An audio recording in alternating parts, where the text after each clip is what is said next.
Good evening, everybody. Welcome. I'm Jessica Barajas, manager of the Shared Learning Initiative at the Learning Policy Institute.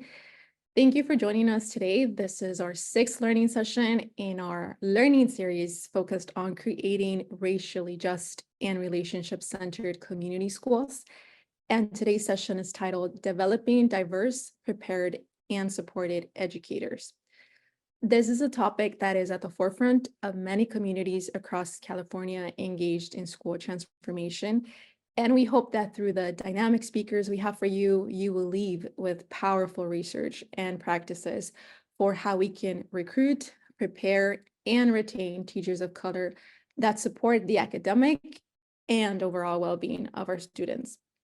So a little bit of our sessions. Our sessions are designed by the California Partnership Shared Learning Working Group, and we match the local needs to the expertise of researchers, students, families, organizers, schools, and in this case, educator preparation program staff. Joining us today are representatives from these organizations. They include students and families, organizers, community partners, advocates, researchers, district and school staff, state leaders, and funders. So I now want to invite King Jaylon Anderson to share about who the California Partnership is. King.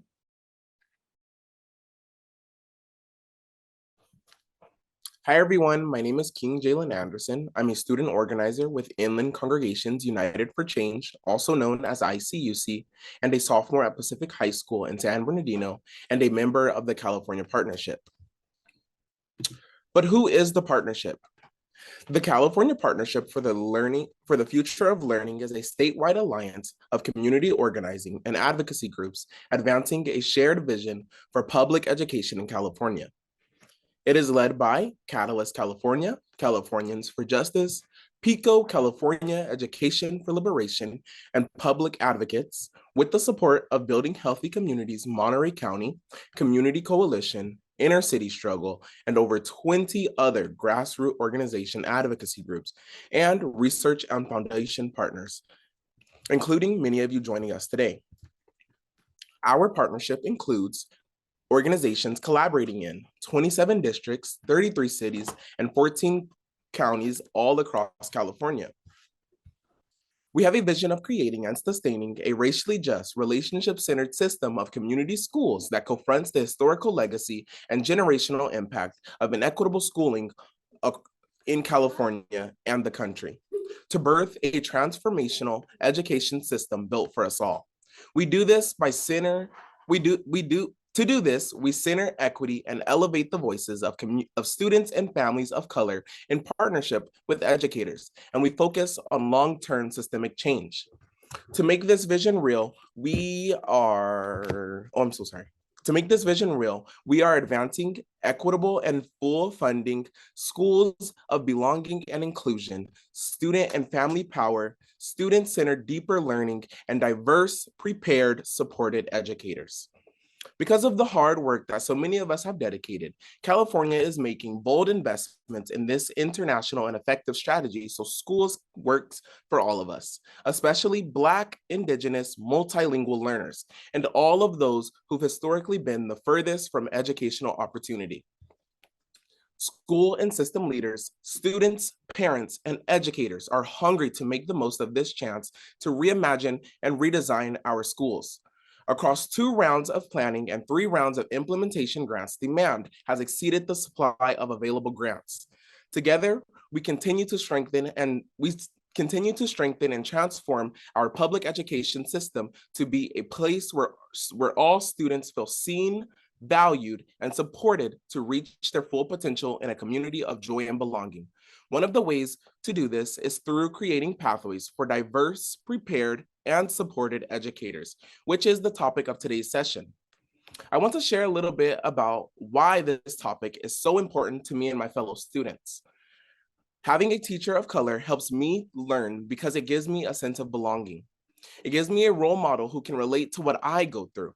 Up until 5th grade, I never had an African-American teacher. When I was going into 6th grade, I was under the impression that teachers of color were not a thing. You're so Then, small now. then in You're sixth so grade, small I now. finally met Miss Neal, a strong Black woman who to this day is the best teacher I've ever had. She was more of a mother figure to all students because she could relate to the struggles that we were going through then. I was able to confide in someone in addition to my family. She was more understanding as a teacher of color. I thought to myself, she gets it. In elementary school, I had really low reading levels. I really needed help to read. It made me feel closed in. It was hard to read in front of a whole bunch of people because I didn't want to mess up on a word or for people to start laughing at me. My aunt had to work a lot and wasn't able to spend as much time supporting me with my homework. Miss Neal made me feel like she could relate to what me and my aunt were going through. She had a willingness to go above and beyond. She would stay after school to help students read better. She treated students as if they were her own kids. With her charisma, she made learning something fun and students wanted to do. For example, she stayed after school with me when I was struggling with algebra. She would always say, every time you start an algebraic expression, go in the order of PEMDAS. Parentheses, exponents, multiplication, division, addition, and subtraction, AKA, please excuse my dear Aunt Sally. I want everyone to know that Miss Neal came out to support me tonight. Hi, Miss Neal. I am very excited to learn more from this session on how we can recruit more prepared teachers like Miss Neal. Back to you, Jessica. Thank you, Kang, for sharing about who the California Partnership is and also for your heartfelt words on what teachers of color like Miss Neal have meant for you. Miss Neal, it's so precious to have you here. And feel free to share some love to her through the chat or through reactions. And also feel free to always invite your teachers to these sessions. So to further contextualize our panel discussions today, now I want to turn it over to a research presentation on the state of teacher diversity in California. For this presentation, we have Desiree Carver-Thomas, Senior Researcher and Policy Analyst at the Learning Policy Institute. Desiree.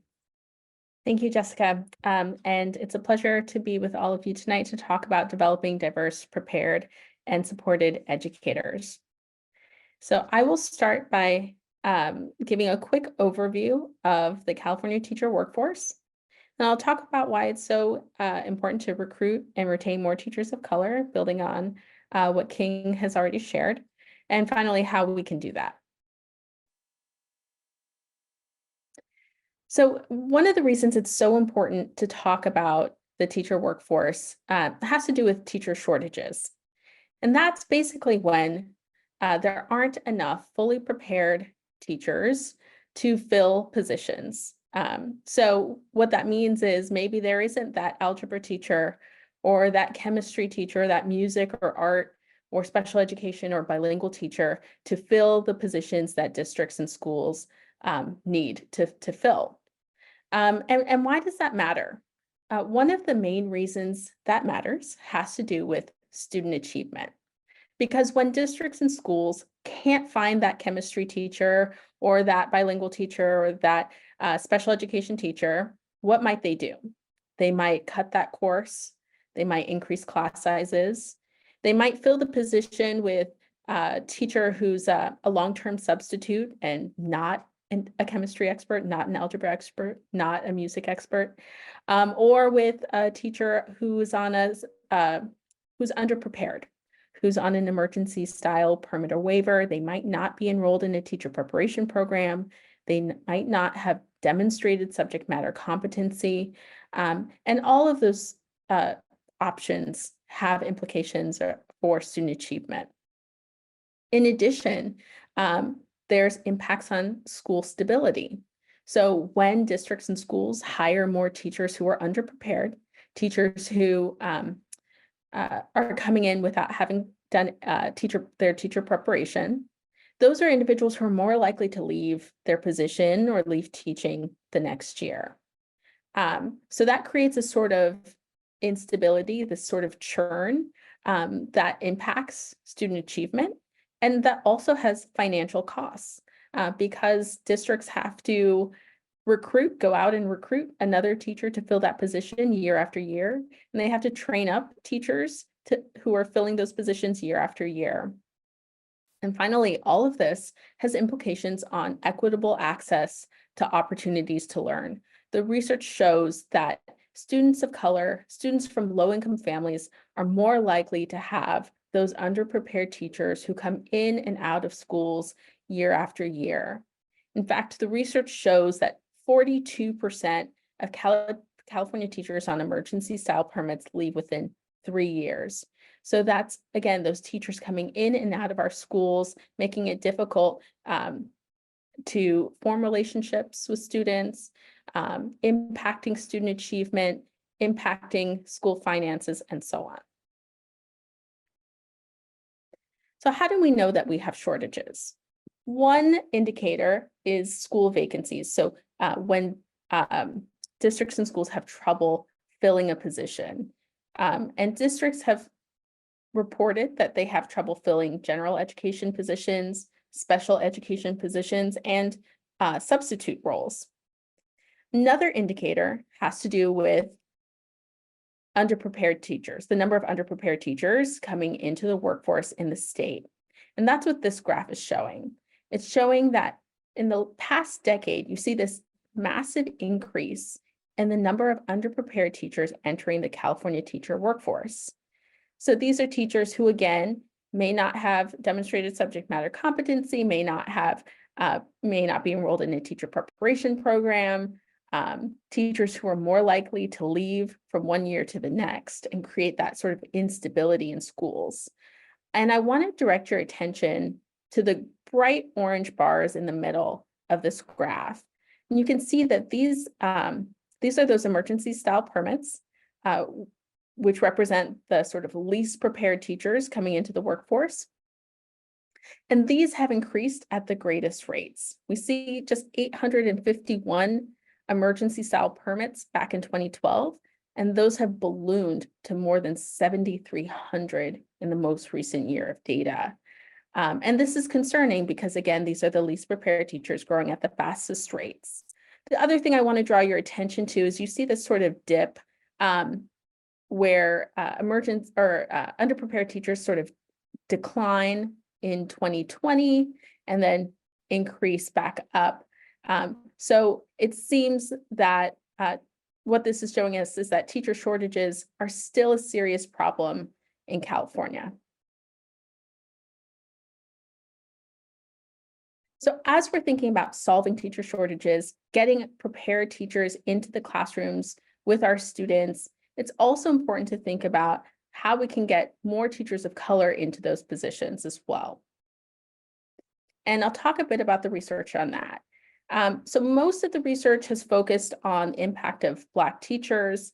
There's a small but growing body of research looking at the impact of Latino teachers. There's very limited research on other groups, unfortunately, but what we know so far is that teachers of color overall are more likely to fill hard-to-staff positions. We see that teachers of color are more likely to teach in schools serving more students of color, more students from low-income families, more English language learners. These are all positions that are hard to fill and often impacted by teacher shortages. We also see a large body of research showing the relationship between Black teachers and academic performance. We see increases in reading and math scores, increases in intentions to attend college. We see decreases in chronic absenteeism, decreases in suspensions and expulsions. We also see that when teachers of color are on faculties with more teachers of color, they express greater satisfaction in their roles, which could lead to greater retention and impact student achievement in that way. And then finally, all students can benefit from learning from and developing relationships with a diverse set of adult role models. So now we'll talk about what teacher diversity looks like in California. So in this table, you can see that 36% of California teachers are teachers of color. This is more than the national average of 20%, but it's less, it doesn't exactly reflect the diversity of our state where 65% of Californians are people of color. In addition, that 36% isn't equally distributed across the state. In fact, in 6 out of 10 California districts, there's less than 20% teachers of color. And in 9% of California districts, there's no teachers of color. The good news is that we see some signs that more potential teachers of color could be entering the workforce. This graph shows the number of individuals who are completing teacher preparation. And you can see the line that's green, that's Latino completers. And that line is increasing, indicating that there could be more Latino teachers coming into the teacher workforce and contributing to the diversity of our teacher workforce in the state. So what can we do to continue to support greater recruitment and retention of teachers of color in California? So one key thing is expanding the affordability and availability of comprehensive preparation pathways. As I noted earlier, when teachers enter through a comprehensive preparation pathway, they're prepared to teach. They're more likely to stay in our classrooms and support our students. But unfortunately, sometimes those pathways can be expensive, or teachers need to work, and that can be prohibitive. So there are actions or there are programs that the state can support to help give more access to those kinds of pathways, which can provide greater support to potential teachers of candidates, potential teachers of color in particular. And then once teachers of color enter the profession, high quality mentoring and induction is really important to support them in those early years when teaching can be especially challenging. And even for veteran teachers, when there's challenging teaching conditions, that can really push them out of the profession. And so it's important to support positive teaching conditions that encourage them to want to stay. So an example of that would be supporting school leaders to create supportive and nurturing environments that teachers of color want to teach in. And finally, research shows that compensation is linked to retention. And the research shows that teachers of color tend to receive lower compensation than do white teachers, which could be related to teaching in having a greater likelihood of teaching in under-resourced schools.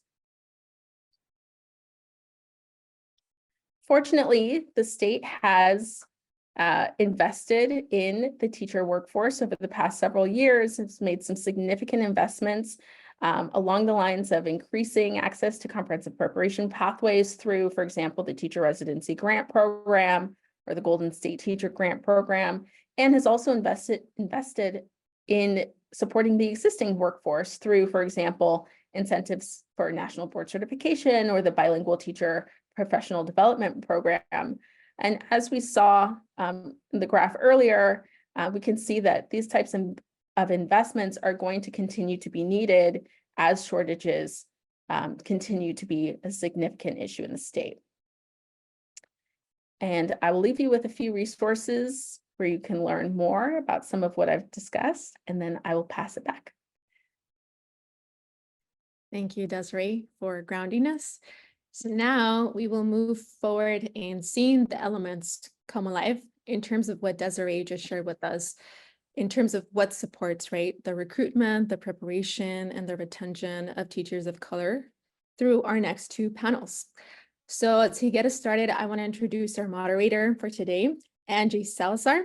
Angie is the Senior Policy Advocate from the Education Equity Team at Public Advocates. And Angie will be introducing our first panel. Angie. Thank you, Jessica. And thank you, Desiree. I'm really excited to be here today and introduce you to our panelists. So let's get started. First, we have Jacob Guthrie. Jacob is the Director of Recruitment, Selection, and Retention of the Black Student Achievement Plan at the Los Angeles Unified School District. We have Emma Ippolito, Director of the Teacher Education Program at UCLA Center X. We have Ana de los Santos, who is a science teacher at Felicitas and Gonzalo Mendez High School and part of the UCLA Center X Teacher Education Program. And last but not least, Jorge de Neve, who is a math teacher at Roosevelt High School and an alum of the UCLA Center X Teacher Prep Program. Mendez High School is a community school, and Roosevelt High School lives out the community school model facilitated by Promesa Boyle Heights. As a reminder, if you want to submit any questions throughout the course of these two panels, you can type them into the chat, and we will get to as many as we can during the Q&A portion, which will occur after both panels. Okay, so with that, let's begin with our first panel. The first question is going to go to you, Jacob. Why is it so important to recruit and prepare teachers of color? And how would you describe your motivation and your role in making this happen?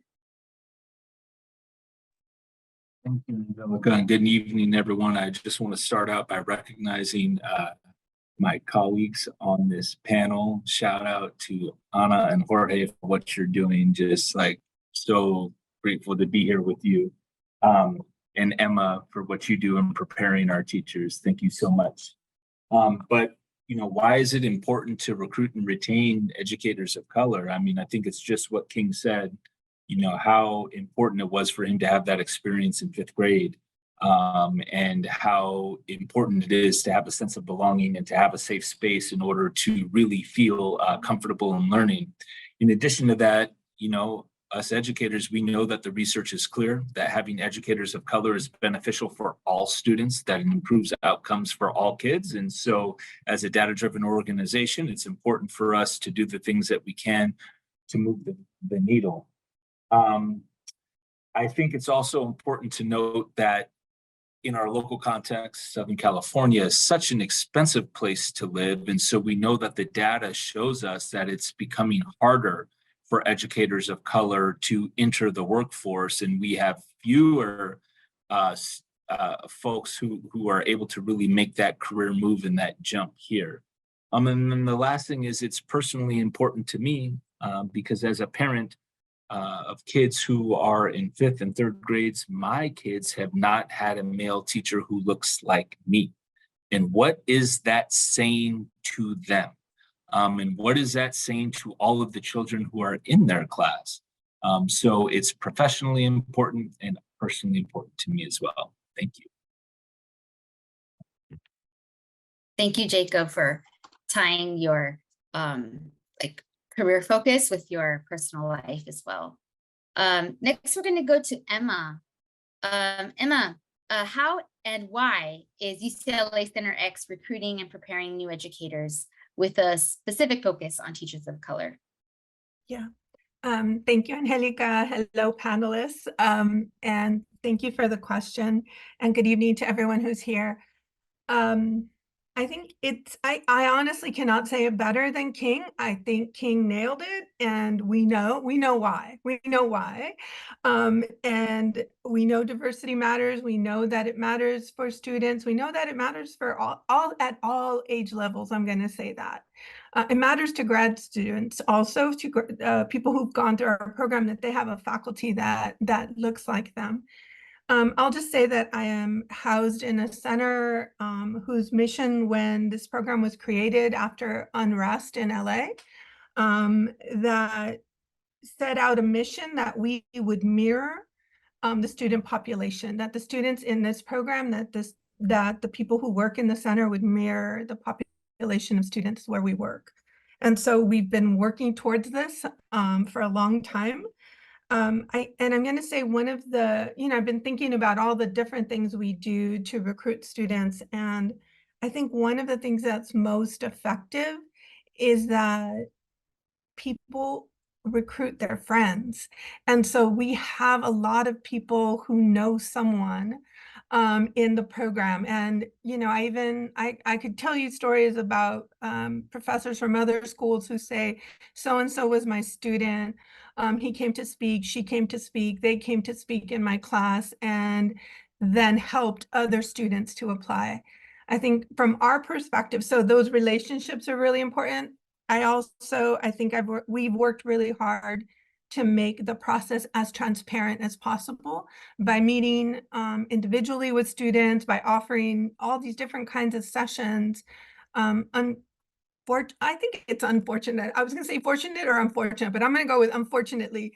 UCLA has this image, right? And I really don't care about that image. I know that I recruit some of the very best students this university has, and I'm just so happy that two of them are here with us today. I think I may be in time. My phone is buzzing. Thank you, Emma. Let's hear from those two students. Let's start with you, Anna. Can you tell us what inspired you to become a science teacher?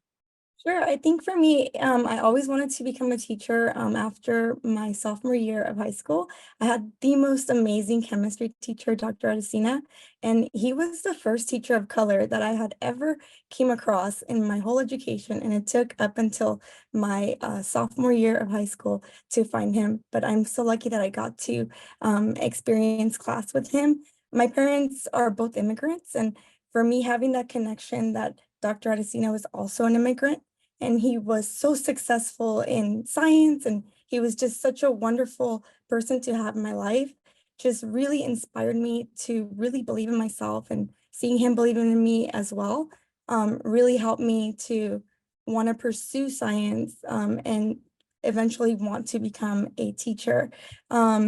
This was just, it's just cementing what everybody else is already saying, where it's like it took one teacher for me to really say, hey, you know, I can do this. I can actually go into STEM. I can actually make change from within because this one person believes in me and this one person sees me.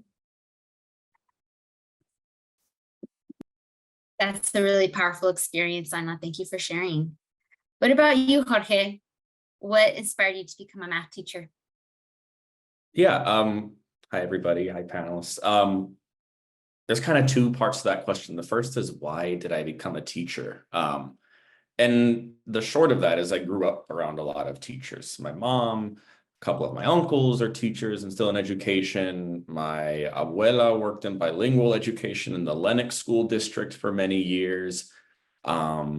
And then because my mom was a teacher, a lot of our family friends were people that she met teaching. So I grew up around a lot of educators, and enough of them told me that I might be good at it, that it kind of stuck in the back of my mind. And I took a roundabout path where I wanted to do sports writing coming out of college, and then needed a flexible way to make money once I graduated. So my abuela told me, get your sub-credential, you get flexibility. And then I got back in the classroom and kind of fell in love with it. And at the same time, I was coaching high school soccer, and those connections I had a lot of fun. And that's really the short of it. I had a lot of fun to the point where I was like, okay, let me apply. And I haven't regretted that decision since. And then as far as why math, I feel like there's a lot of needs that students have, and that's really, really important to be able to care for those needs, social, emotional needs. You know, they sometimes just need someone to support them. So to me, I need my content, what I teach, to be something that's second nature, so that I can focus on those other things that in some way, well, not in some ways, are more important. They are people first before students. So I need to be able to take care of them as people before I'm able to teach them the math. Thank you for that wisdom of humanizing your students, and thank you to your family for your service. Back to you, Jacob. Want to ask you about LA Unified's key strategies to recruit, prepare, and retain teachers of color. Yeah, thank you, Angelica. And hey, math teachers all day. I love it. Making that content accessible and exciting for kids. You know, so when I think about what our strategy is to recruit and retain teachers of color, I also go back to our Black Student Achievement Program that we have for students, which really seeks to provide the wraparound services required for Black students and families to be successful in the school context. And the same thing is true for pre-service teachers. We need to look at the data and then identify what the barriers are to people coming into the profession. And I'll tell you that the first thing is, and to quote my colleague Sharif El-Mekki from the Center of Black Educator Development, we need to invite folks into the profession. This is not a system that was built for educators of color. And so oftentimes folks don't feel welcome, and we need to explicitly share with people why you fit in here, why you're needed, and how we will meet your needs as an employee. And so we try and be really explicit about those things at LA Unified to be able to do that. Specifically, the cost of becoming an educator can be overwhelming. And so we're excited to offer an in-house credentialing program that is tuition waived. I do want to be very forward, and Desiree shared before that numbers about underprepared teachers, and this is an alternative certification model, and so it's not. It is an option, and it's one that we pursue vigorously because some folks need to work in order to become teachers, and we want to make sure that we're honoring that need. We do a lot of internal recruitment. Black educators are overrepresented within our classified and substitute teaching ranks, and so we want to grow from within and invest in folks who have strong ties within our school community and just need some help taking that next step and demystifying the steps in the teacher credentialing process. We have a career ladder program that helps us provide some funding and mentorship for our classified staff. But then we also really leverage all of the funding that Desiree had on that previous slide in terms of investments within the teacher workforce, and doing that to work with our university partners. I've had the pleasure of working with Dr. Ippolito for my entire career in HR over numerous iterations in teacher residency programs, along with many of our other university partners. And that allows us to bring in truly fully prepared teachers with a social justice oriented mindset. And it really helps us show future educators who they can be, and where you can start and where you end up. And we constantly have our principals seeking educators from these pathways because of the success that they share. And then I'll just say, in terms of retention, teachers don't quit their kids. They quit their schools, principals, or working conditions. And so as a district, we want to be really intentional about providing the spaces that aren't going to retain those teachers, but will sustain them and help them grow and elevate their voice. And so truly making sure that they have a seat at the table in terms of what's happening at the schools. We offer meaningful professional development and micro-credentials through our human resources division. And we've even recently started working with our principals on human capital management strategies so that they're aware of some of the things that our teachers are saying and what they can do to better support their teachers on their campus. And I will hand it back to you, Angelica. Thanks, Jacob, for that comprehensive overview of the key strategies. Back to you, Emma, to also hear more about your program at Center X. And if you can also tell us how teacher candidates of color are specifically supported. Sure. So I think,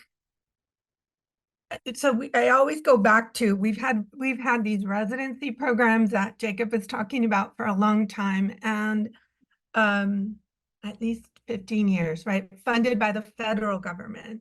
And so Desiree gave us some information about state funds, but these were funded by the federal government. And so that allowed us to build one, knowledge of residencies, but also some infrastructure, and also, and possibly, like, to me, one of the most important things is that it allowed us to develop mentors. So it's really, from a teacher preparation perspective, it's so important.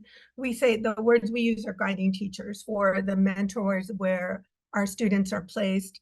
But it's so important for the mentor to share the thinking, to share the ideology, to share the hopes, right, that we have, that our students have for the students in LA Unified, that bring those same ideals to the table, to their planning, to their school. And so these federal residencies, and Jorge and Ana were part of both.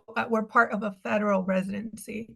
Again, the early ones allowed us to develop a group of mentors, then a group of schools, where you could walk into a department and almost everyone in that department was a UCLA TEP, graduate. That makes a difference. So I'll say that those structures that were created by my colleagues, Imelda Nava, Anna Marie Francois, right? That Jamie Park, those structures have allowed us to flourish with California residencies. And so our residencies, like other residencies in the state, begin in the summer. We also do a pretty extensive orientation focused on, some of our students grew up in LA, some of our students come from other places, but trying to help students understand this is the community where you will be working. How do you enter that space? How do you enter a school if you're not from that community? And so that's a piece of our own identity work that we need to think about, identity and positionality. Who are we? And how do we enter a space so that we can be a good, solid community member? I mentioned our coaching. We have, and Jacob got me about the partnership. We've had a long-term relationship with LA Unified.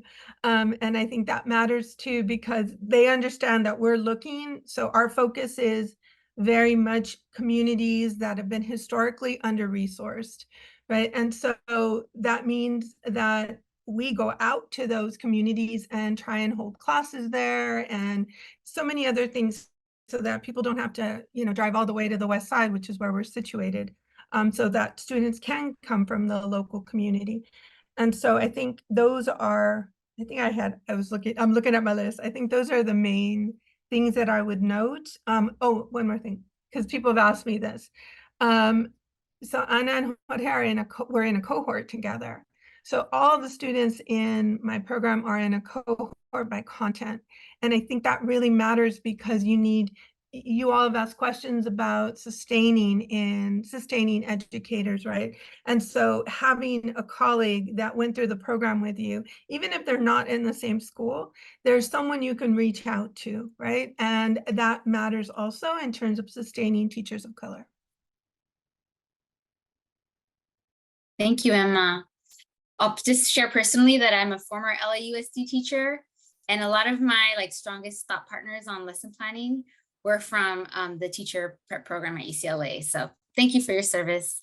Let's hear back from our teachers about these supports that both you and Jacob have talked about providing. And we'll start with you, Ana. Can you tell us how you feel your program supported you to engage with your students' families, to support your students' social emotional learning needs, and also how your program supported you with culturally relevant instruction? Sure, thank you. I would like to start by saying that, first of all, I felt really supported at UCLA. We did have our first year as novices.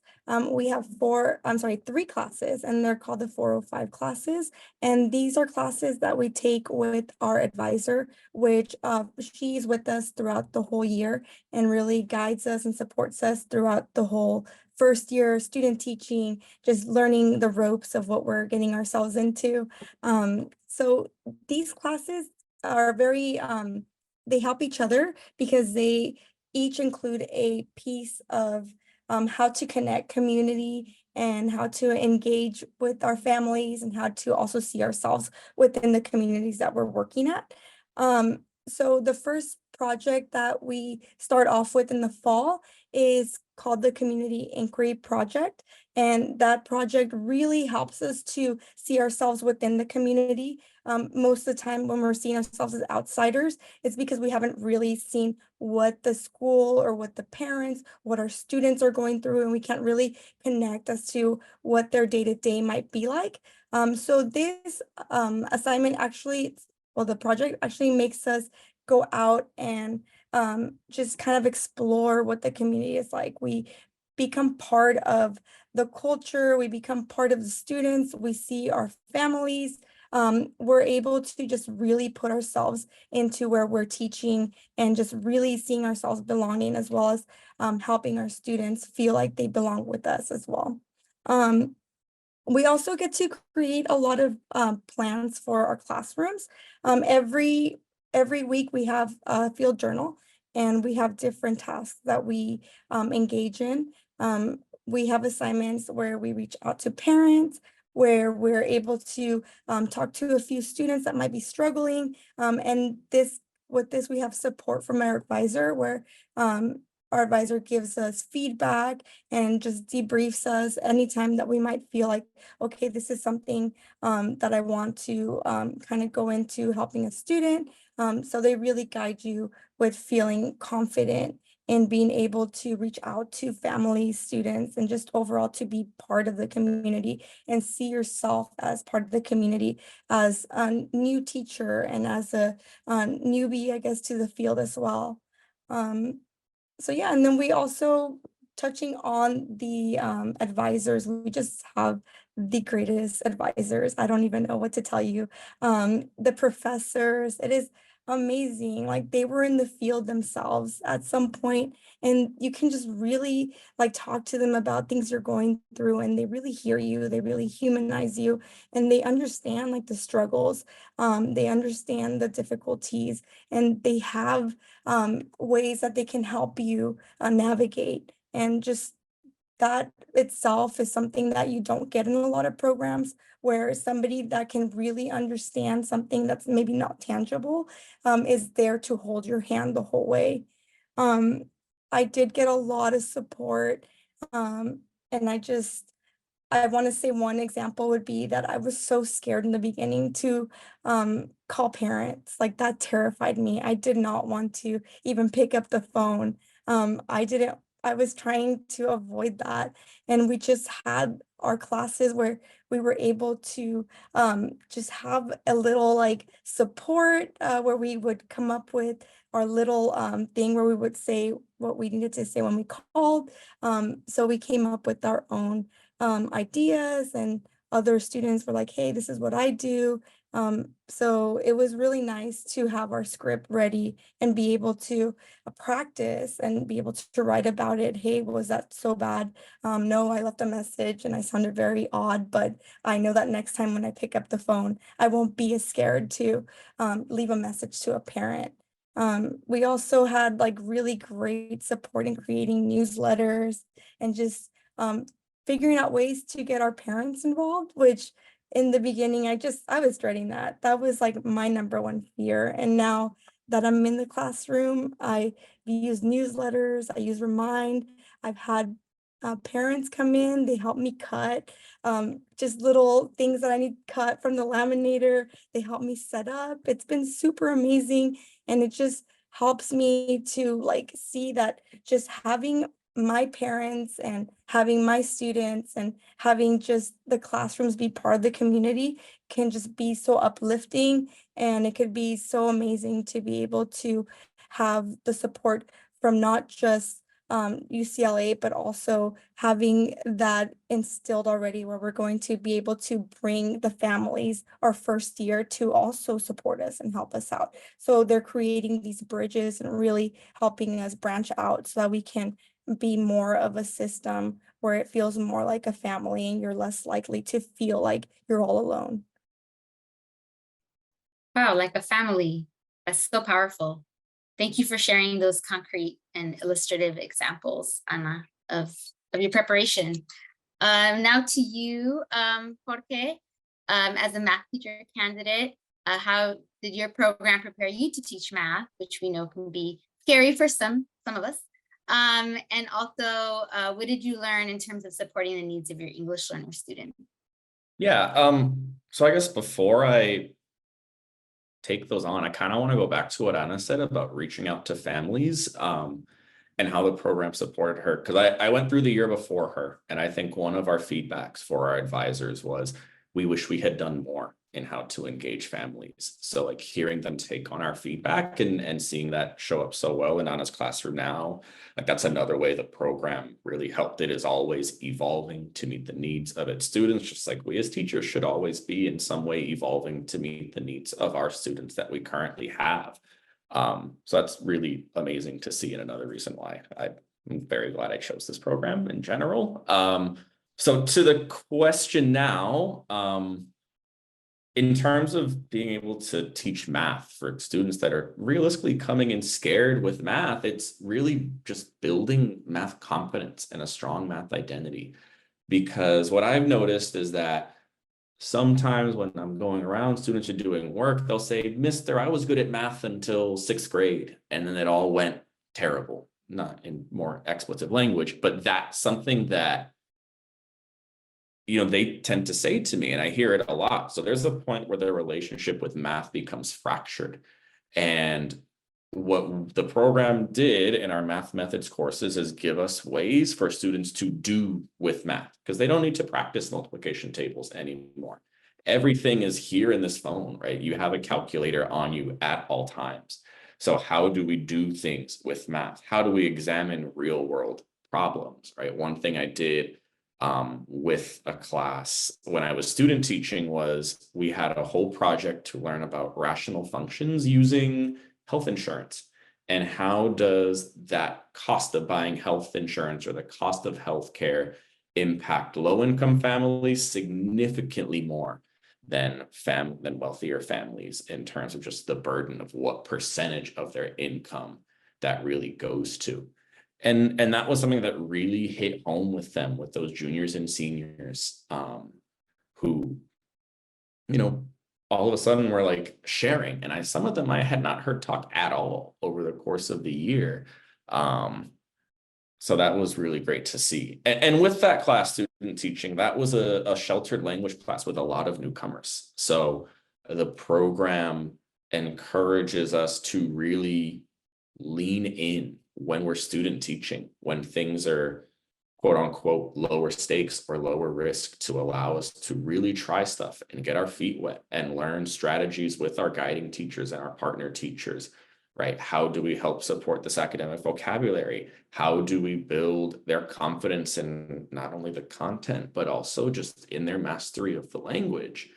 And a lot of that comes from, and circling back to Anna's answer again, the 405 classes and that community inquiry project. Part of that was looking at our community and thinking about what are their assets? What are the things that this community is good at? What are the skills that they bring in? And then how do we leverage those things into our math classes or our science classes or in learning English, in building all of that? And I think that kind of wraps it back around. But everything really starts with, what does the community have that we can build off of in terms of language skills, content skills, community skills, right? All of those things. And those are things I learned in the program. I have to shout out Angelica, my colleague, saying mapping needs and strength. That's a community schools approach. Thank you, Jorge, for sharing the foundation of your prep program, your foundational skills. Back to you, Anna. Want to ask you, you talked about your advisors and your counselors. Can you talk a bit more about, in those moments of struggle, where do you go for support to help you persist back in your teacher residency program and now at your school site? When I was in my teacher residency program, so we have the cohort model, and I think it's really, really powerful. I really do think that just having such a small cohort and just having us really get to know each other and pairing us together at our sites has been very helpful to make sure that we feel supported. So we were placed as student teachers at different school sites, and I was really lucky to have 5 other grad students with me. So I think for us, it was really important to have each other because we really relied on each other for support. We talked things out when we were having bad days. We gave each other advice. It was just really nice to have somebody there to really have as a support and to just really lean on throughout the first year. I think that still, even though we are no longer in the same school, I still have one of from another cohort, another UCLA student at the school that I'm at. So I still talk to her every day. I have lunch with her every single day. We share information. And we're just really connected, and we still always lean on each other for support. But my cohort that I started off with, even though we are first-year teachers, we still have regular meetups. I just finished a girls' weekend with all the girls from the cohort over in Ventura this past weekend. We do like paint nights, we do movie nights. We meet up at least once a month, the whole cohort, and we go to have dinner. We still plan together, even though they're at different schools. That cohort model was just so powerful for us, where we still lean on each other and we plan together, we share curriculum, we share resources. It is like we have become like basically bonded forever. And we just have this internal bubble that UCLA just really helped to grow within us, so that we can continue to rely on each other, even though we don't see each other as much anymore. I also was paired up with a really good mentor teacher. I think UCLA did an amazing job with that. They help the teachers be able to guide us as student teachers, and I just felt like I was very supported with her. I owe her so much because she was able to show me the ropes and just really always be patient with me. And every time that I was going through something, she was also very supportive. And I still talk to her like every day, and it is still pretty great that I got to just be paired up with her. So overall, like, I felt really supportive because of these connections, again, that were already made for me, so that I can be successful and not feel like if I was having a really difficult time that I can just bail, because I had people that were counting on me and helping me along the way. Thank you, Ana. Back to the power of relationships. How about you, Jorge? Where do you get support when you need it? So Ana did a great job explaining the cohort model and how beneficial it was. So I do want to give a shout out to our advisors, and especially for me, Zach Q, who was our resident year advisor. It was really instrumental for me to have a Black mentor, to have a Black advisor, and to see, hey, there's someone like me who has a doctorate, is doing this, did this work, and it wasn't as isolating. And when I took on BSU at Roosevelt this year, Zach was the first person I called. Hey, what should I do? Right? How do I help set this up? Right? Like, what should I be looking for, and how should I survey the student? So he was a big support for me as a Black male joining this profession. And then at my school site, I really want to talk about my restorative justice teacher. She is someone who, right, is always available and is really pushing for the culture at my site to be where we want it to go. And that's part of why I'm happy to stay at Roosevelt next year, right? There's a lot of like-minded people who want to push our school culture in the direction that I feel it should go. And there are people who are going to help me make that push. And really, it's just figuring out, where can I get the ball rolling, right? How do I find my people? How do I reflect on what I'm doing, what works, what didn't, and really start to make a change that I want to see? Because I think one thing I learned in the program is I'm not going to be able to fight every fight, but I can pick some of them and I can get the ball rolling. And I think I've learned how to kind of find who are the people who are going to help me see what I want to do. And she is instrumental to that, to the point where I believe Roosevelt's one of the model schools for social emotional learning and restorative justice, and that is a lot of her work. So I'm very grateful to have her on site, to kind of bring that idea of like a confident, which I had in the program and from some of my friends and my advisors. Now I have someone on site who can continue to carry that role. Yeah, shout out. I know Roosevelt has been fostering these restorative practices for many years, a model for a lot of other schools. So thank you for sharing about how the community feels at Roosevelt. We're going to go back to Jacob and ask a question. Emma, you already talked a bit about funding, but I wanted to ask also Jacob, the efforts that you described to recruit, prepare, retain teachers, how are those efforts funded?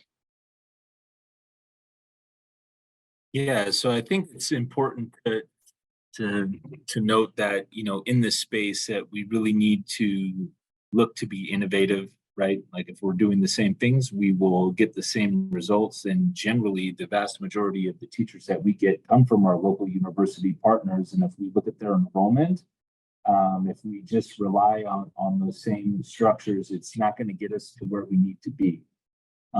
So we try and braid funds together and figure out ways that we can address the challenge in a coherent way with our partners. So first, I just have to say the state of California has really done a lot of good work in authorizing legislation that makes this a formal process so that it's not just happening in small pockets within the state, but that we're seeing some movement statewide, and we're building a coalition of partners who are able to utilize state funding in this way. We're also grateful to our university partners who have secured teacher quality partnership grants from the federal government, because that's a whole nother stream of funding that allows us to really ease the burden on students who are preparing to become teachers. I'm grateful to our district's leadership because we do have a lot of internal funding, right? Like for our career ladder program that's supporting our paraprofessionals and classified staff who seek to become teachers. We've secured some grant funding from CTC authorized grants, but the majority of that is internally funded. And so we have a commitment within the district to make sure that we're investing in our own employees and helping them grow. And we also have had the benefit of engaging with certain folks, you know, who have come from the philanthropic side, who have chosen to either fund residents privately or assist us in helping to erase some of those financial barriers. So we try and look at all funding sources that are available and being creative to offer solutions to these issues.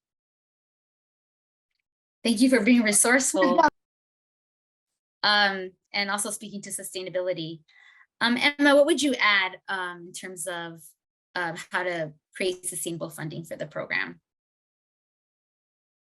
Well, I think I mean, yes, to everything Jacob has said, and Desiree's list, right, that the state has really stepped up in a big way. I'm hoping, you know, we hear rumblings about a deficit and in the state and budget and budgetary issues, and I'm hoping that we find a way to keep that going. And for us as a university, our dean has done a lot of work to secure funding for students as well. So we're able to give scholarships. UCLA has some specific scholarships, but TEP also has scholarships. So I think that's helped us support students. And then there's infrastructure here that we had to learn how to be better at tapping into, right? And so you know, we have social workers in the graduate division when, you know, sometimes some things happen. I had a student that was very close to being evicted. They were able to help. We have an economic crisis response team. So I think for us, learning to navigate our own bureaucracy and what resources were available have been other ways that I've started to think about, wait, how are we funding this, right? So tuition is part of it, but we know that tuition doesn't cover it. But if we can support students with residency funding, and then if we can tap into these other resources, I think that's made a difference in terms of students feeling supported. And we know addressing cost is so huge. Well, the last two questions are also for Emma and Jacob. If you could both speak, and we'll start with Jacob, to impact and how you're measuring the impact of your efforts to develop and retain teachers of color. Yeah, thank you, Angelica. And again, we're a data-driven organization, and we always want to look to our data to see where we're able to refine and include our practice. But I just want to include a snapshot of something that I think is truly exceptional. We hire the vast majority of our teachers in between July 1st and Norm Day. And during that period of time in 2023, we hired 179 Black educators, which was 9% of our new hires. And 46 of those individuals were Black male educators. I haven't seen anybody who has been able to share that they've been doing that with the same level of consistency and volume. And so we're just excited that we're not only bringing people into the system, but we're doing it in a way where we're saying, like, we want you, and we don't want you just to check a box. We want you because our kids need you. They don't even know you yet, but they love you and they need you. And I think that having that sort of messaging is, not only is it on brand, but it helps people feel safe in a space professionally where they might be feeling isolated. I will also say that in last year's cohort within our district intern program, which is our own in-house credentialing program, 57 out of the 427 participants identified as Black. So in terms of what we're doing as an organization to invite people into the profession, we're doing that at scale, and we're excited about doing that, expanding that, and continuing to do so. And then again, we've overall 8% of our teachers identify as Black, and that mirrors our student population, which is hovering in between 7 and 8%.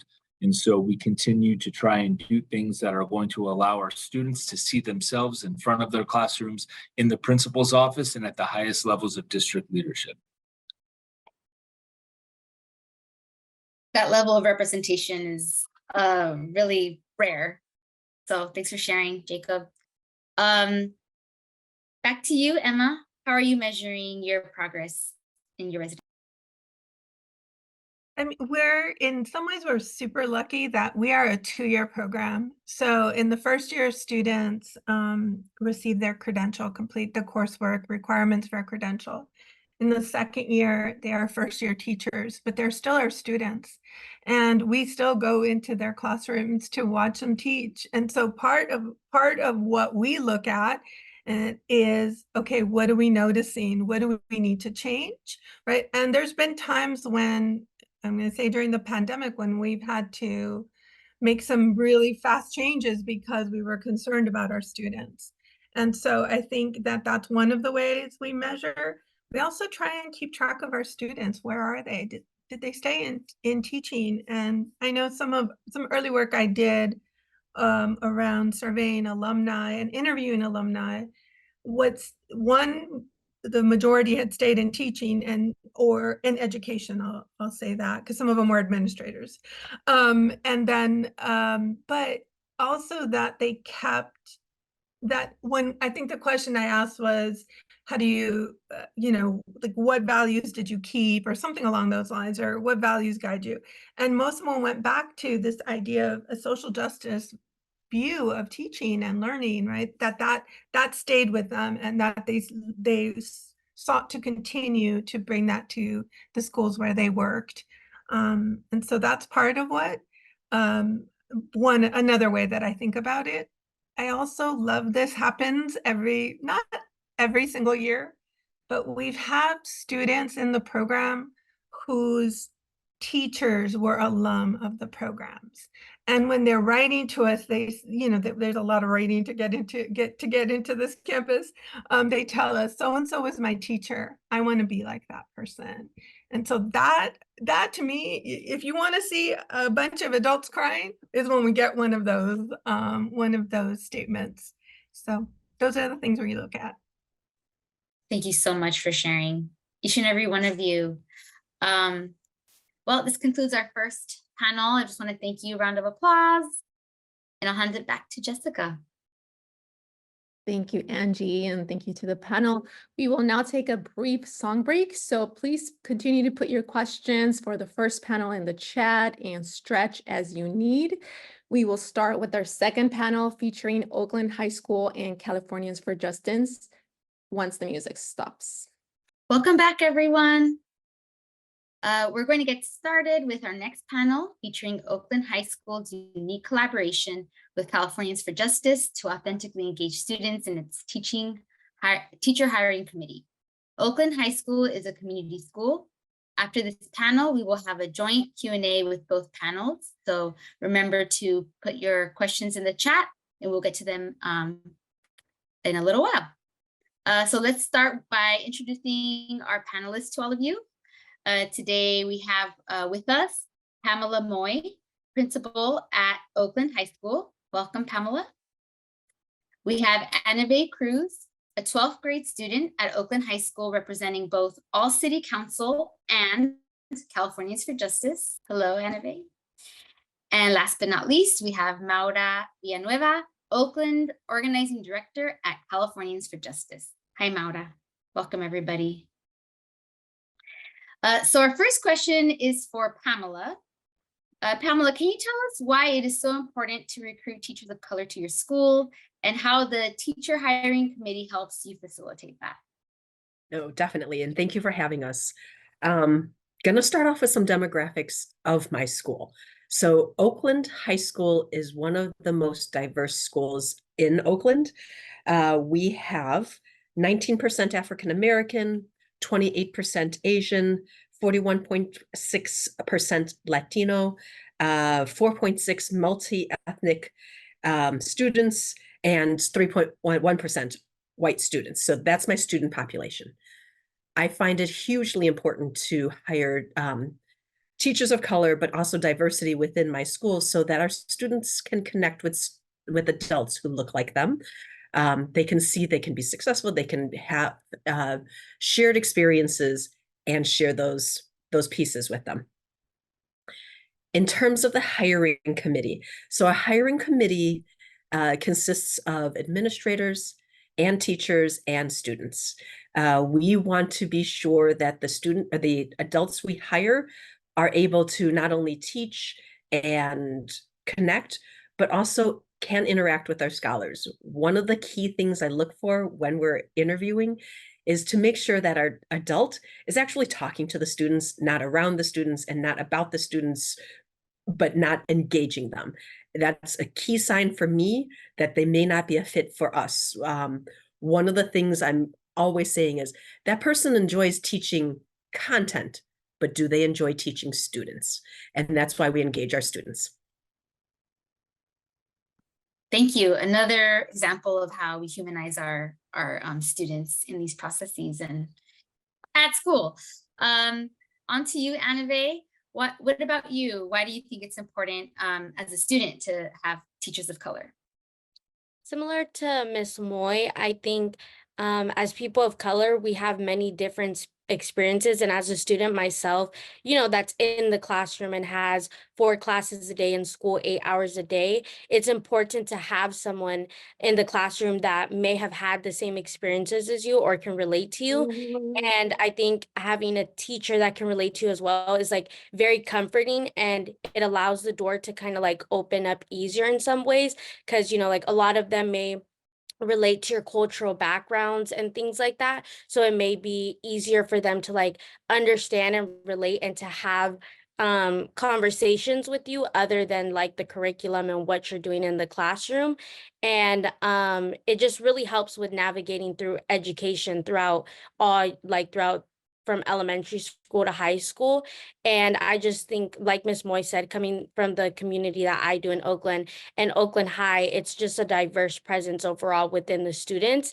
And I think like with my peers, a lot that we can relate on is, going to different areas like other than Oakland or different spaces and feeling imposter syndrome. And in the spaces in my classrooms, we've been able to like talk about that, address that, and just like being able to like distinguish like our experiences may not be the same as other students' experiences. And I think having those teachers there, they really highlight that we have potential, and at the end of the day we're still excelling scholars. So I think having that presence is really important. Thank you for sharing on just the powerful and healthy conversations you're able to have with the rich diversity at your high school. Maura, can you describe the role that CFJ has played over the years to help support students to authentically engage in the space at the teacher hiring committee? For sure. So yeah, so CFJ's been in Oakland for over 20 something years. So I think in thinking around like how are we making sure that like all of our schools are relationship centered schools, you know, so schools that like value student voice, support staff, and make time for relationship building. We've been at Oakland High for, I think, also around the same time. I think Oakland High was one of our first chapters across the state because we're in Fresno, San Jose, and Long Beach, and here in Oakland. So I think, yeah, when we were doing the work, it's like, where is student voice needed, right? And a lot of the times, one of the biggest things that the young people come to us and they're like, oh, you know, this teacher doesn't listen to me, or this teacher isn't trying to build, or like, or just like, how is this teacher even hired at my school? And so I think we kept hearing that. And so it's like, and thinking about like, well, what should students have a say in their school? One of the things that came up, you know, is that like a lot of the times, you know, young people, we do things for the young people, to the young people, but never with the young people. And I think, you know, so how do we make sure that like adults are not always the only ones making decisions that are going to impact young people? And so that's where, you know, this came about. And so the young people just asked the principal at the time, which was Mr. Mateen, hey, can we feel like we need student voice in this, and can we be a part of the hiring committee? And he was like, for sure. And so I think the first year, you know, there's been many iterations since 2018. The first year we went in there and we're like, yeah, let's just send our leaders. And they were texting us the whole time. They were like, oh, what's a TCE teacher? What's a Teach for American teacher? And we're like, we don't know. So, you know, so we had to come up with like a training for the young people. We had to like get like, what is like legally, like, can we do, what can we say? And so the first year was like, that was like, we're trying it out. And so I think as soon as that was over, we met with the young people. Our two main leaders in that were like Jaylon Wang and Alana Russ, which are amazing leaders back then. And so, you know, they really allowed us to like bring it to the students in our organization and our students in our club. And so we were able to create a training in collaboration with the young people and in collaborations with the principals. So we knew like what's going on, what is everything that we need to know as we're bringing young people to prepare them into the space, right? So we usually train the students once a year, usually really close to like February. We obviously meet with the principals to be like, hey, what's been updated? Like what needs to change? And what is no longer relevant in this training, right? And then obviously getting like things that we need from Ms. Moy, like, Ms. Moy, can you give us an example of a good resume versus a bad resume so that we can actually teach the young people what that looks like? And also, you know, I think something that Ms. Moy does for us is like, oh yeah, this teacher is the Teach for American teacher and they've been here forever, or like just giving us more insight on that. And yeah, so we have also recently brought it up to brought in our ally organizations, and that's how we got Anave. Actually, she's one of our student with City Council, and who's another organizing youth group here in Oakland. And so like we're also thinking of like, how do we make this a more structural thing so that other folks can recreate it, and it's not just up to CFJ to do it. But we have noticed that like when we have tried starting it at different schools, young people have felt like, oh yeah, well, this was great, but I still felt like because you guys weren't here, my voice was more tokenized than like actually. So like, how do we create that authentic collaboration, authentic, you know, like really invested in what these young folks have to say. So yeah, we usually train around 10 to 15 students every year. There's a group chat that goes on with Ms. Moy. Everybody has to like introduce themselves, and you'll have the young people that are like, what's up? And it's like, this is your principal, please.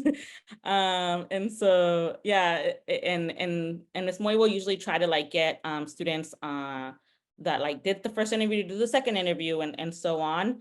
And they're usually like done in the last period of school. And the young people will usually text us if they still have questions.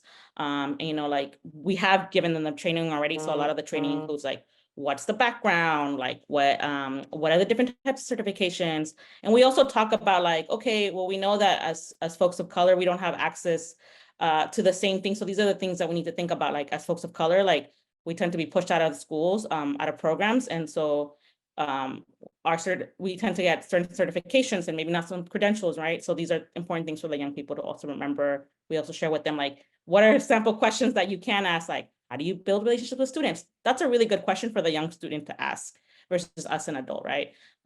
We also talk about, like, what are we looking for in a candidate? How do you read a resume? And really center them in, like, what do you want in a teacher? Like, what do you want in a relationship-centered teacher? And what are you looking for? And, like, really asking them to, like, you know, envision, like, learning from an adult that's centered in relationships, centered in community. And yeah, and so I think, and then obviously the last thing we do is, like, hey, how do you relate to this, and reminding them that, like, they deserve the seat at the table, and you know, and we need them, and we need their student voice. Thank you for unpacking that, Maura. It takes so much learning and time to build that capacity, and year to year. So really appreciate knowing the details. And let's hear some more details from you, Anave. We know you've been a part of, I think, at least 5 different rounds of teacher hiring interviews. Can you tell us what your role has been, and what unique contribution your voice and other students' voice have brought into the committee? So my role in the committee was kind of like Mara was talking about, basically bringing that student voice and perspectives to the interview. So through different questions and like different things that we learned in the trainings, like how to read the resumes, you know, like figuring out questions that would be useful, and just thinking about whether we would want that teacher like in our spaces, or like teaching us as students of colors. So while doing this, I was able to like ask questions and like really understand curriculum as well. I think that was really important. So like asking teachers how they set up their curriculums, and seeing like how flexible their curriculums are, because you know, students learn in many different ways, and just having like a direct curriculum may not work with some classes or some students. So that was something that like I really looked for, just seeing like how flexible they were and how they expanded their curriculum to work with different needs, as well as grading policies. I know teachers like grade in different ways, and they kind of like leverage out their grading differently.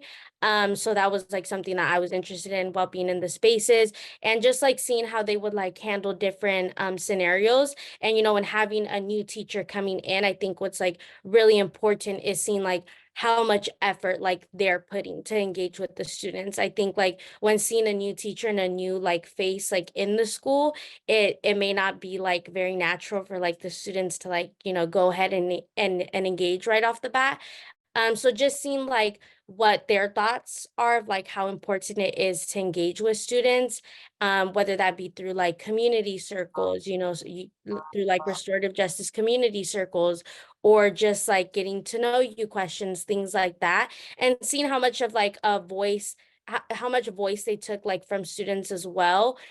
Just like seeing like when they first come in, like are they asking students, you know, like what works for them, like what doesn't work for them, or like throughout the different policies they may have in their classrooms. And I think just like having those questions and having our presence and my presence along with my peers was very important, because there's some questions that I think like are much more powerful and effective coming from a student perspective, because, you know, at the end of the day, we're the ones with the teachers throughout our block periods, and we're the ones that like, you know, like being with them and like dealing with their grading policies, dealing with like the curriculum and everything. So I think it was just like very important to have that presence there as well. Yeah, you are the bosses. You know, it's like really reframing that. Thank you for sharing, Anave. Back to you, Pamela. Can you tell us how you measure success in recruiting teachers of color by way of the teacher hiring committee? Definitely. I think I think I've fit it into 3 categories. Retention, teachers who like teaching our scholars, build community within, and they're staying. So retention is one of the pieces that we look for as success. Reflection of our student body. So ultimately, I would love my staff to be a percentage reflection of what my students look like. We are definitely changing as we move through the years. So our demographics have changed since I've started in this school about 9 years ago. But if I can reflect the demographics of my scholars, I would love that to be percentage-wise roughly where I want to fit. But last and not least, I think our teachers and our students feeling like they belong within this community. I think strength of ours is our community building and how we work together, but also that, you know, kids find a relationship with the teachers, teachers find relationships with the scholars and amongst themselves as peers. Thanks, Pamela. Similar question for you, Maura. How do you measure the success of the teacher hiring committee and the participation of students by way of youth leadership skills and also young people feeling an ownership of their education? Yeah, I think there's different ways that we measure. Obviously, like how many students were involved.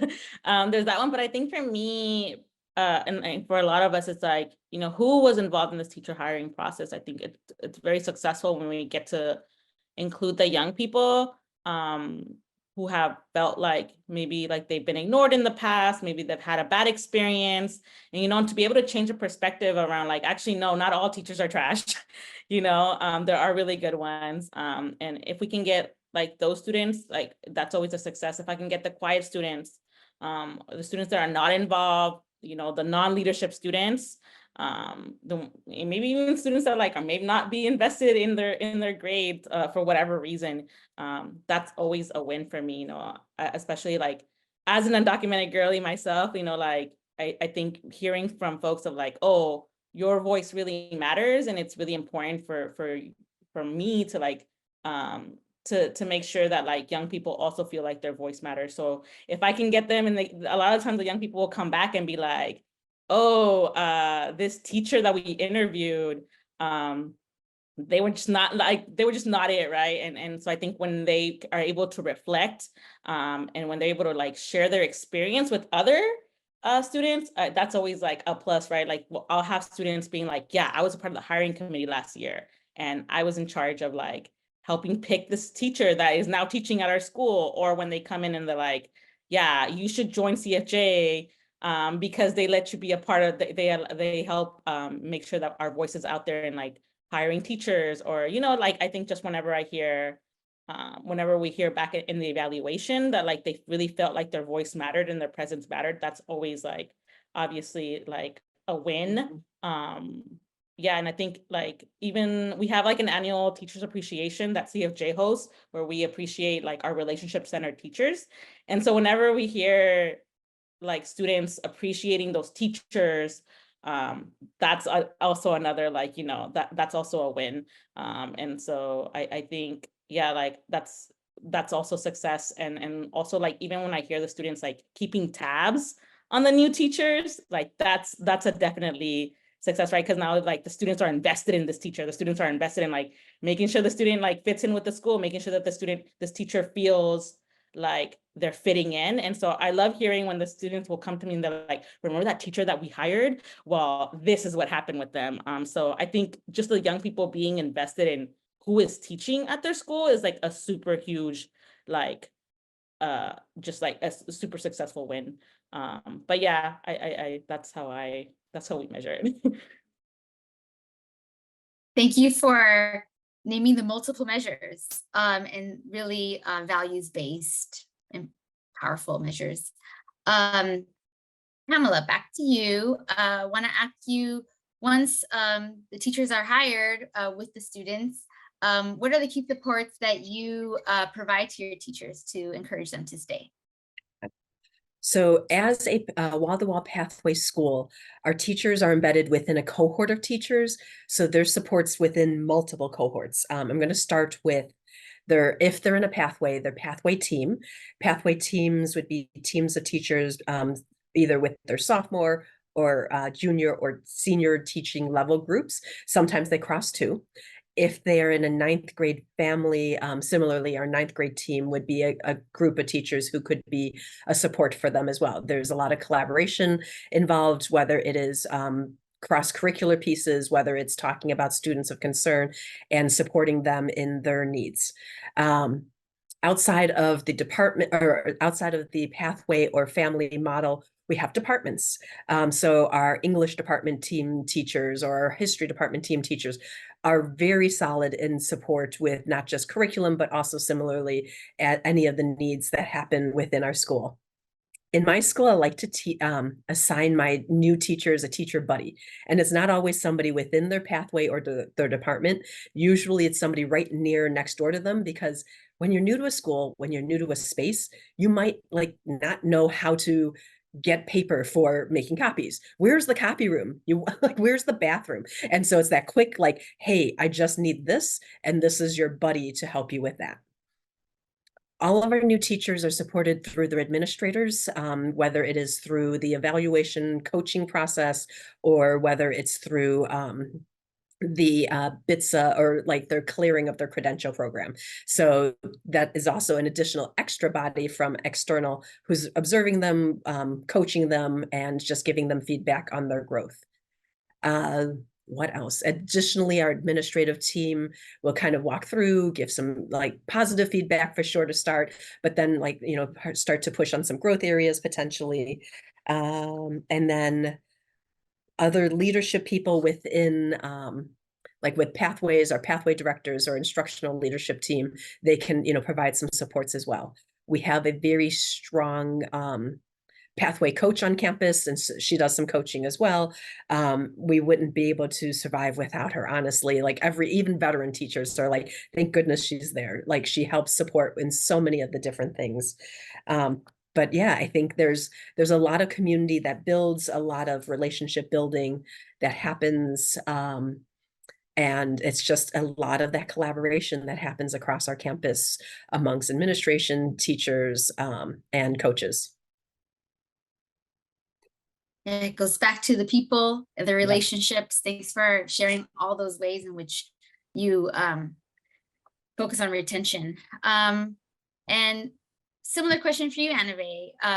What is the role of a student from your perspective in encouraging teachers to stay at your school from year to year?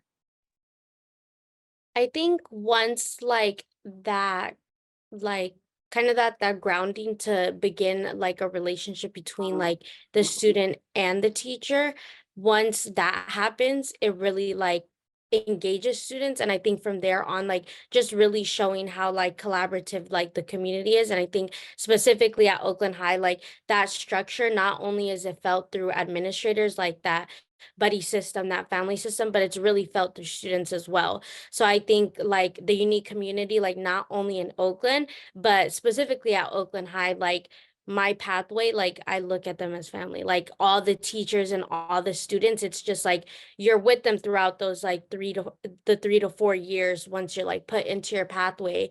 And it's just kind of like, I don't know, you always feel like you can count on them. You always feel like you have like a friend. And I think like once teachers see that, like students are putting in that effort to like engage and like be collaborative, it really kind of, it makes teachers like want more, to like want to engage with the students more, build the relationship with the students more. So not only are the students growing together within that pathway system, but the teachers are growing with the students, and you build that structured, strong relationship with them throughout high school. I think that students are engaged and like determined to learn when teachers also want to learn like with them. You know, like when a new teacher comes on campus, not only is it the student adapting to the teacher, but it's the teacher adapting to the students as well. So I just think that like progressive growth like together, and understanding that like we're all new to each other, but it's really like the effort that counts and the engagement that counts. Well, thank you all for sharing about Oakland High School and the teacher hiring committee. I think this last example is another one of how it comes down to connection, human to human, and what we build. When it's strong, it's hard to leave. So with that, we're going to bring up the LAUSD panel for the joint Q&A.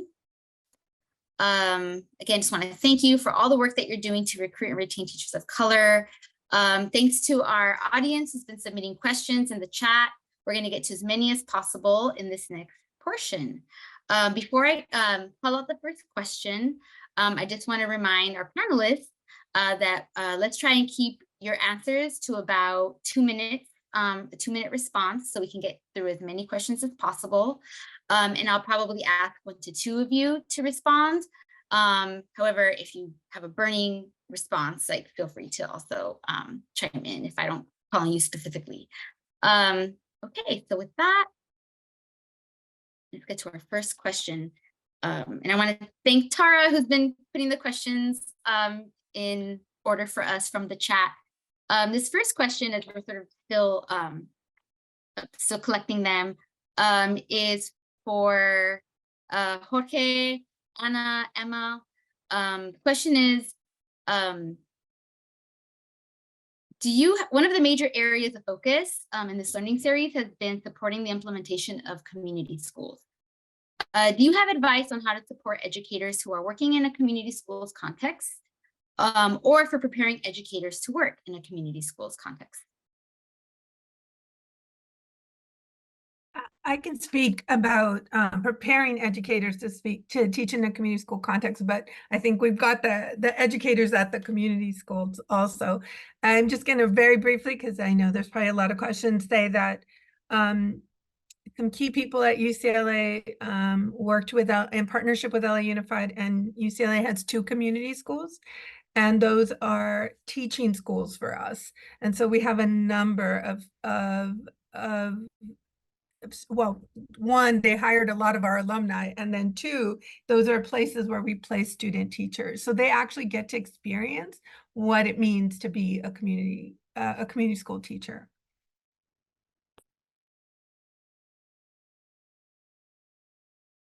Yeah, I think when thinking about community schools, it's really understanding, to me, what the resources are and how to leverage them and how to help students leverage them.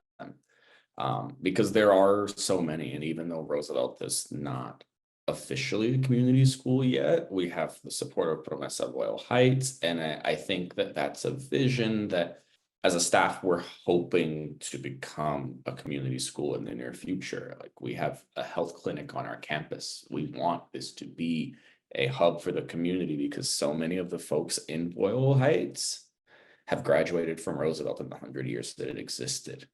Right. So just in terms of leveraging the resources and making sure that we can really include families and alumni voices. Yeah, I'd like to add to what George said, and same thing. I feel like resource allocation is really important.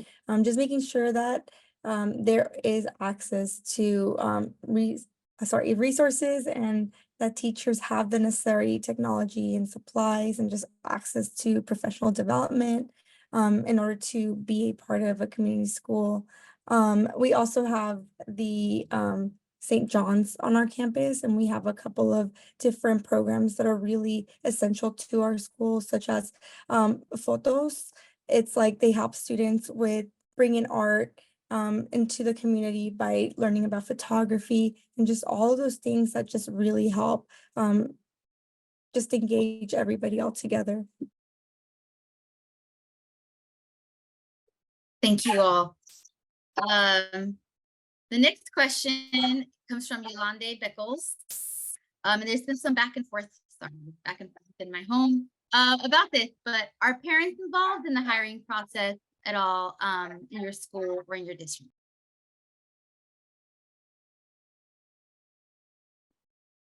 Oh, sorry, I forgot to say, for Pamela or for Jake or anyone else? No, I can totally say at this time, we don't have parents involved. At this time, we just don't have parents involved.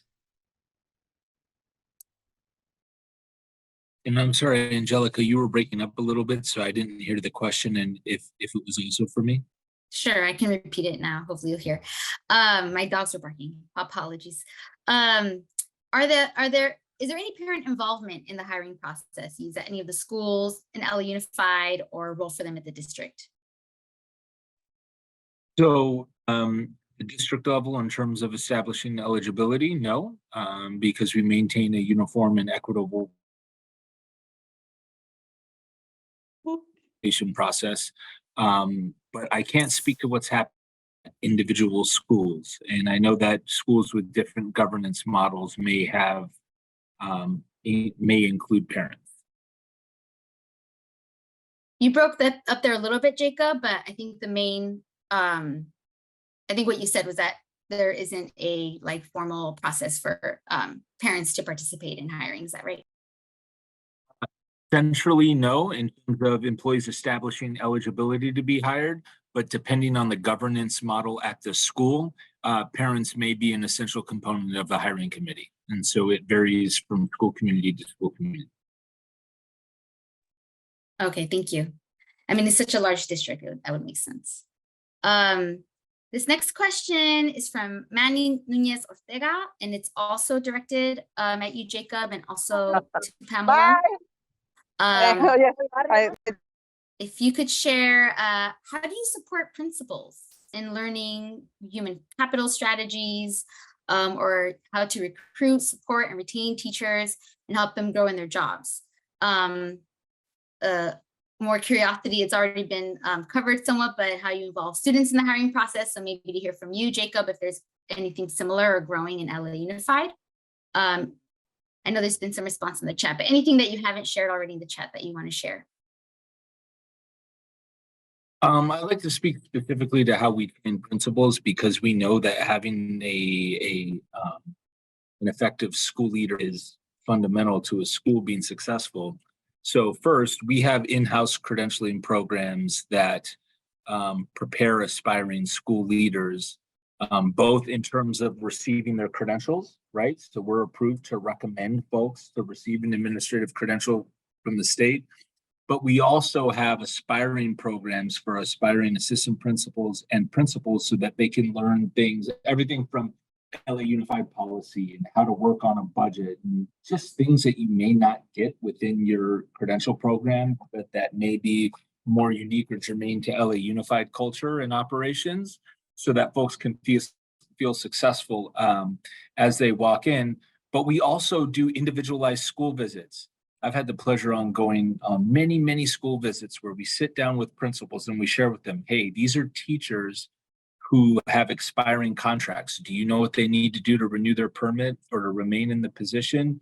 Do you know what you can do to support them? Oh, they need this resource. Let me connect you to this university or this nonprofit. This may be helpful to this teacher. And so we find that just like with teacher candidates, oftentimes there needs to be that one-to-one, have a conversation and really find out what the principal's unique needs and better support them. And concur with everything Jacob has said. As a principal myself, I'm not necessarily hiring other principals. I can speak to my own hiring process, but also as I work with my assistant principals to get them ready, I firmly believe every single one of them can run a school at some point as we move forward, because I don't believe in stagnating anyone, teachers, students, paraprofessionals, all around. So as I went through, or as I go through my process, we have principal PDs, professional developments, at least every 2 weeks. And it's focused on not just growing our school and our teaching and learning and pushing all the other pieces, but ourselves and how we speak in community in our own growth. It is a vulnerable space. It is a space that has been built to allow for our voices and allow us to ask questions. And I think my network superintendent has done a really good job of making that happen. In this case here at my school, just carving time in our one-on-one conversations on growth areas and having reflective conversations. Before I came to principalship, I was in a teacher training program. I was training teachers to go into turnaround schools. And from that space, it got me to metacognate more. So I strangely talk way more than I normally would and should, but just talking about my thought process. Because as I think about my thought process out loud, it shares with people how I go about my process and why I make my decisions. But also as I think about it, sharing my piece of like why this is important to think about the growth of our school, growth of our students, and the community at large. Yeah, and that's the first step to making it more participatory. Thanks, Pamela and Jacob. Okay, our next question comes from Evelia Rocha from Gente Organizada. And this can go to Anave, Maura, Jacob, or whoever else wants to answer. And the question is, what advice do you have to give about the best ways to advocate at the local level for preparation and retention of teachers, especially educators of color?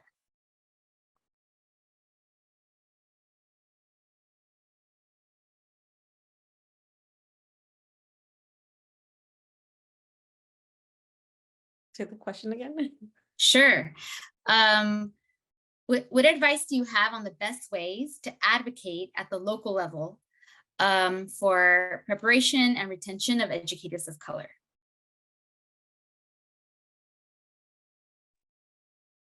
I think I could speak to that from like the work that like all city council does. So like throughout our work, we engage with all the high schools and all the middle schools, the public schools and OUSD. So we do high school engagements and middle school engagements, and just like kind of like not only like sharing information, but as well like getting their feedback and everything and sharing it like more on the local level. So like with my position in all city council, I'm student director. So I get to engage with the schools and I go to like the high schools and the middle schools. But with that information, I take it back and I present it to like on my board reports, and that gets shared locally. Like, you know, the public goes, parents goes, teachers go, like anyone is welcome, and they're also like recorded.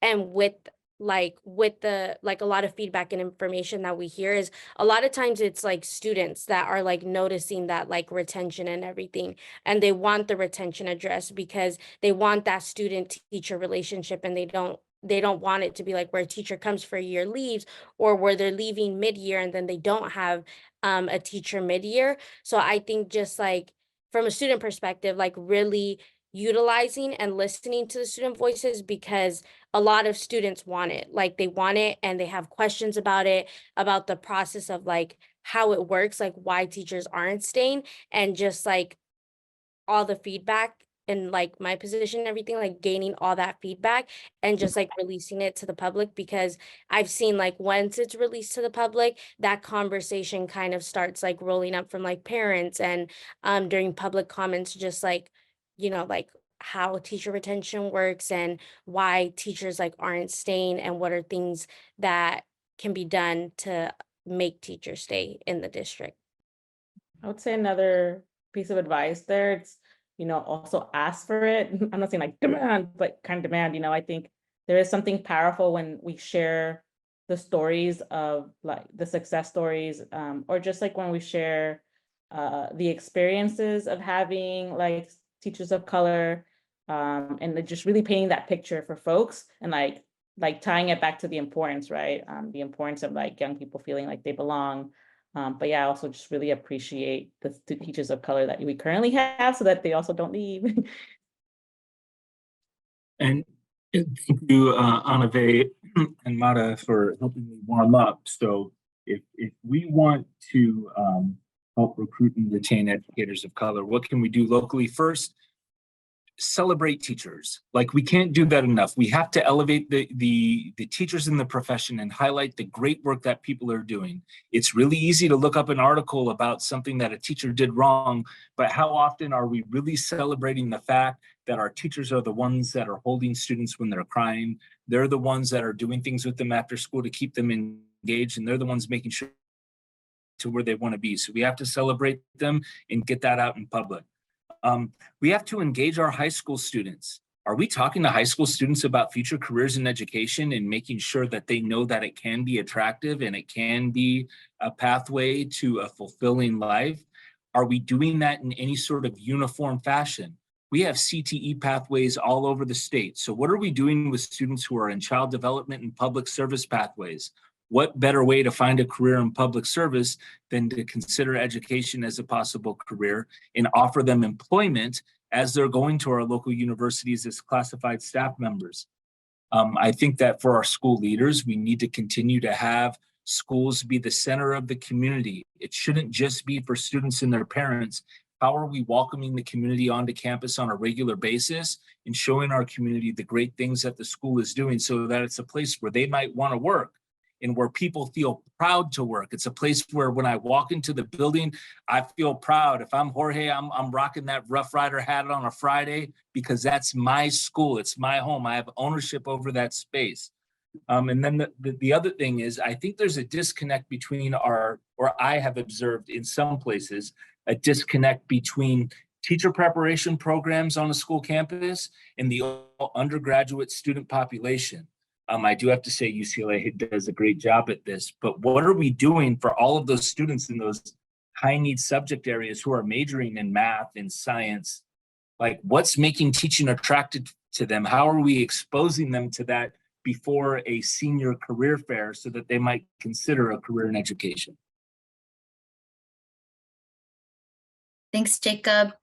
I think that oh no, we have time for another question, which I'm really excited about. Okay, so this last question comes from Brenda Juarez from Lolita Union Elementary School District. And the question, and it's open to anyone who wants to respond, we probably have time for like one or two of you two. Do you have advice for recruiting new teachers that represent the district demographic in rural community settings, especially settings that serve a large population of Native American students, Native students? I know we're representing kind of larger urban districts, but any advice or lessons?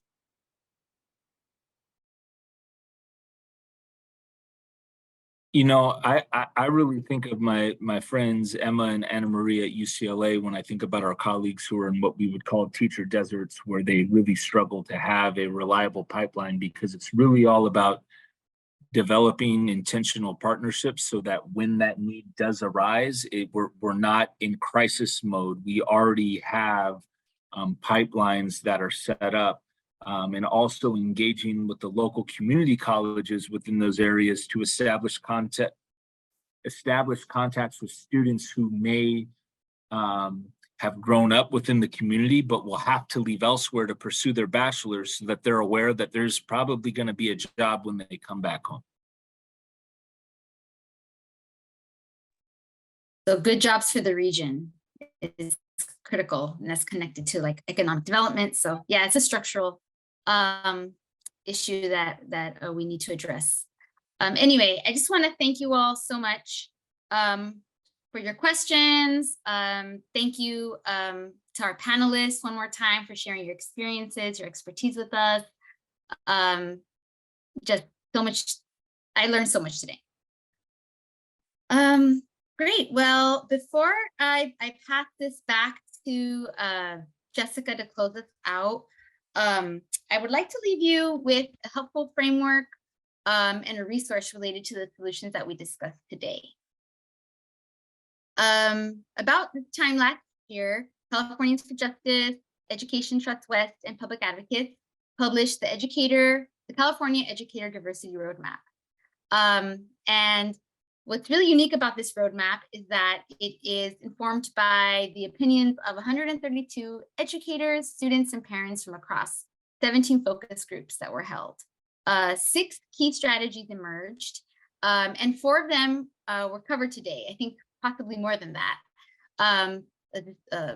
Mention of compensation, we discussed their pathways to support candidates of color, and we talked a lot about hiring and feedback processes that include student input and the need for more that would include parent input. This roadmap also includes a lot of ideas for state and local implementation and examples from the field. A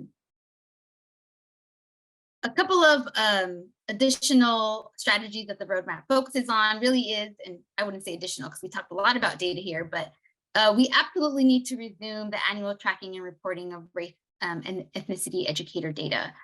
Just so folks know, the California Department of Education has committed to resuming that this year on DataQuest.